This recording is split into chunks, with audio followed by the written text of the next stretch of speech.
Hello all, +1 എക്സാമിൻ്റെ result ഇതാ വന്നിരിക്കുകയാണ്. ഒരുപാട് നാളത്തെ കാത്തിരിപ്പായിരുന്നു നമ്മുടെ റിസൾട്ട് എന്ന് വരും എന്ന് ചോദിച്ചുകൊണ്ട് അവസാനം റിസൾട്ട് പ്രഖ്യാപിച്ചിരിക്കുകയാണ്.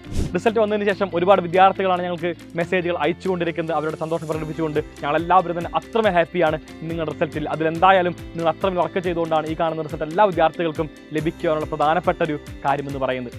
ഒരുപാട് സംശയങ്ങളും ഇതിനോടൊപ്പം തന്നെ എല്ലാ വിദ്യാർത്ഥികളും ചോദിച്ചിരുന്നു.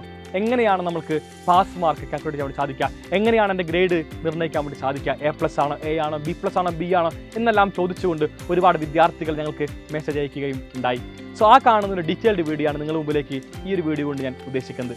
നമ്മൾക്ക് ആദ്യമായി എത്ര മാർക്ക് ലഭിച്ചാലാണ് പാസ് ആവുക എന്ന് പരിശോധിക്കാം. ആദ്യമായിട്ട് നമുക്ക് നമ്മുടെ ടോട്ടൽ സബ്ജക്ട്സിനെ 2ആയി കാറ്റഗറൈസ് ചെയ്യാം. ഒന്ന് പ്രാക്ടിക്കൽസ് ഉള്ള വിഷയവും മറ്റൊന്ന് പ്രാക്ടിക്കൽസ് ഇല്ലാത്തതും. പ്രാക്ടിക്കൽസ് ഉള്ള വിഷയം എന്ന് പറയുമ്പോൾ physics, chemistry, maths, biology or computer science. And practicals ഇല്ലാത്തത് നമുക്ക് ലാംഗ്വേജസ് ആണ് വരുന്നത്. പ്രാക്ടിക്കൽസ് ഉള്ള എല്ലാ വിഷയവും 60 മാർക്കിലായിരിക്കും നിങ്ങളുടെ തിയറി എക്സാമിനേഷൻ ഉണ്ടാവുക. 60-ൽ 18 മാർക്ക് ലഭിക്കുന്ന എല്ലാ വിദ്യാർത്ഥികളും നമുക്ക് പാസ് ആണെന്ന് കാറ്റഗറൈസ് ചെയ്യാൻ സാധിക്കും. ആൻഡ് ലാംഗ്വേജ് എക്സാമിനേഷൻ നടന്നത് നിങ്ങൾക്ക് 80 മാർക്കിലായിരുന്നു. 80 മാർക്കിൽ 24 മാർക്ക് നേടിയ എല്ലാ വിദ്യാർത്ഥികളും നമുക്ക് പാസ് ആണെന്ന് കാറ്റഗറൈസ് ചെയ്യാൻ വേണ്ടി സാധിക്കും. പാസ് മാർക്കിന് ശേഷം ഏറ്റവും അധികം വിദ്യാർത്ഥികൾ ചോദിച്ച മറ്റൊരു ചോദ്യം മറ്റൊന്നുമല്ല, എങ്ങനെയാണ് ഗ്രേഡ് നിർണ്ണയിക്കാൻ വേണ്ടി സാധിക്കുക? എനിക്ക് A+ ആണോ, എനിക്ക് A ആണോ, എനിക്ക് B+ ആണോ, B ആണോ എന്നെല്ലാം തന്നെ ഒരുപാട് വിദ്യാർത്ഥികൾ ചോദിക്കുന്നു. സോ ഈ കാണുന്ന വീഡിയോയിൽ നമ്മൾ ബാക്കി ഡിസ്കസ് ചെയ്യാൻ വേണ്ടി പോകുന്നത് എങ്ങനെയാണ് നിങ്ങളുടെ ഗ്രേഡ് നിർണ്ണയിക്കുക എന്നതാണ്. ആദ്യമായിട്ട് പറയാനുള്ള ഒരു കാര്യം എന്ന് പറയുന്നത് ഗ്രേഡ് നിർണ്ണയിക്കുന്നത് നമ്മുടെ ടോട്ടൽ മാർക്കിലാണ്. അതായത് നമുക്ക് പ്രാക്ടിക്കൽ ഉള്ള വിഷയം നമ്മൾ 80 മാർക്കിലാണ് നമ്മൾ കൺസിഡർ ചെയ്യുന്നത്. ആൻഡ് ലാംഗ്വേജസ് നമുക്ക് 100 മാർക്കിലും. അപ്പോൾ 80 മാർക്കിൽ ഞാനിപ്പോൾ ഒരുപാട് ബാൻഡ് വിഡ്ത്ത് പറയും. ഈ കാണുന്ന ബാൻഡ് വിഡ്ത്തിൽ നിങ്ങളുടെ മാർക്ക് ഉണ്ടെങ്കിൽ നിങ്ങൾക്ക് A+ ആണെന്ന് പറയാൻ വേണ്ടി സാധിക്കും. അപ്പോൾ ആദ്യം നമ്മൾ ഡീൽ ചെയ്യാൻ വേണ്ടി പോകുന്നത് നമ്മുടെ സബ്ജക്ട്സ് ആണ്. Physics, chemistry, maths, biology or computer science. അതായത് തിയറി ഉള്ള ആൻഡ് പ്രാക്ടിക്കൽ ഉള്ള പേപ്പറാണ് നമ്മൾ ഡീൽ ചെയ്യാൻ വേണ്ടി പോകുന്നത്. ഈ കാണുന്ന 80 മാർക്ക് പരീക്ഷയിൽ നിങ്ങൾക്ക് 72 മുതൽ 80 മാർക്ക് ലഭിക്കുകയാണെങ്കിൽ നിങ്ങളുടെ ഗ്രേഡ് എന്ന് പറയുന്നത് A+ ആണ്. 64 മുതൽ 71 വരെയാണെങ്കിൽ നിങ്ങളുടെ ഗ്രേഡ് A ആണ്. 56 മുതൽ 61 വരെയാണെങ്കിൽ നിങ്ങളുടെ ഗ്രേഡ് B+ ആണ്. 48 മുതൽ 55 വരെയാണെങ്കിൽ നിങ്ങളുടെ ഗ്രേഡ് B ആണ്.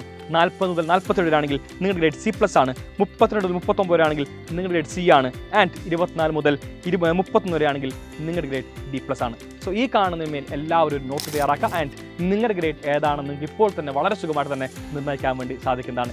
നമ്മളിതാ പ്രാക്ടിക്കൽസ് ഉള്ള എല്ലാ വിഷയങ്ങളുടെയും ഗ്രേഡിംഗ് നമ്മൾ അതിഗംഭീരമായിട്ട് പരിശോധിച്ച് കഴിഞ്ഞു. ഇനി നമുക്ക് ലാംഗ്വേജ് വിഷയങ്ങളുടെ ഗ്രേഡിംഗ് എങ്ങനെയാണെന്ന് പരിശോധിക്കാം. നിങ്ങൾക്ക് അറിയാമായിരിക്കും, നിങ്ങൾ തിയറി എക്സാമിനേഷൻ എഴുതിയത് 80 മാർക്കിലാണ്. ആൻഡ് CE മാർക്ക് വരുന്നത് 20 മാർക്കാണ്. സോ മൊത്തമായിട്ട് 100 മാർക്കിലാണ് നമുക്ക് ലാംഗ്വേജ് പേപ്പർ എക്സാമിനേഷൻ എഴുതിയത്.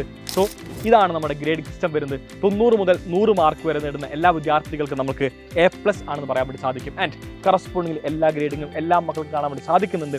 ഇങ്ങനെയാണ് നമ്മൾ ലാംഗ്വേജ് പേപ്പറിനെ ഗ്രേഡ് ചെയ്യുക. +1 എക്സാമിൽ നിങ്ങൾക്ക് ലഭിച്ച എല്ലാ ഗ്രേഡും ഈ കാണുന്ന വീഡിയോൻ്റെ കമൻറ്റ് ബോക്സിൽ എല്ലാ മക്കളും രേഖപ്പെടുത്തുക. ഇൻ കേസ് ആർക്കെങ്കിലും അല്പമെങ്കിലും മാർക്ക് കുറവുണ്ടെങ്കിൽ ഒരു കാരണവശാലും പേടിക്കേണ്ട കാര്യമില്ല. നമ്മൾക്കിനി ഒരു വർഷം കൂടി നമ്മുടെ മുന്നിലുണ്ട്. ഈ കാണുന്ന ഒരു വർഷം നമ്മൾ അതിഗംഭീരമായി പഠിക്കുകയാണെങ്കിൽ വളരെ സുഖമായിട്ട് നമുക്ക് A+ എന്ന് പറഞ്ഞ സ്വപ്നത്തിലേക്ക് എത്താൻ വേണ്ടി സാധിക്കേണ്ടതായിരിക്കും. സോ ആരും തന്നെ പേടിക്കേണ്ടതില്ല. നമുക്ക് ഒന്നിച്ച് പഠിക്കാം. ഒന്നിച്ച് പഠിച്ചുകൊണ്ട് തന്നെ ഭാവിയിൽ വരുന്ന എല്ലാ എക്സാംസും ഒന്നിച്ച് കളക്ട് ചെയ്യാം. എല്ലാവർക്കും ഒരു ഓൾ ദി ബെസ്റ്റ് ആൻഡ് അടിച്ചു പൊളിക്കാം ഈ കാണുന്ന റിസൾട്ട്.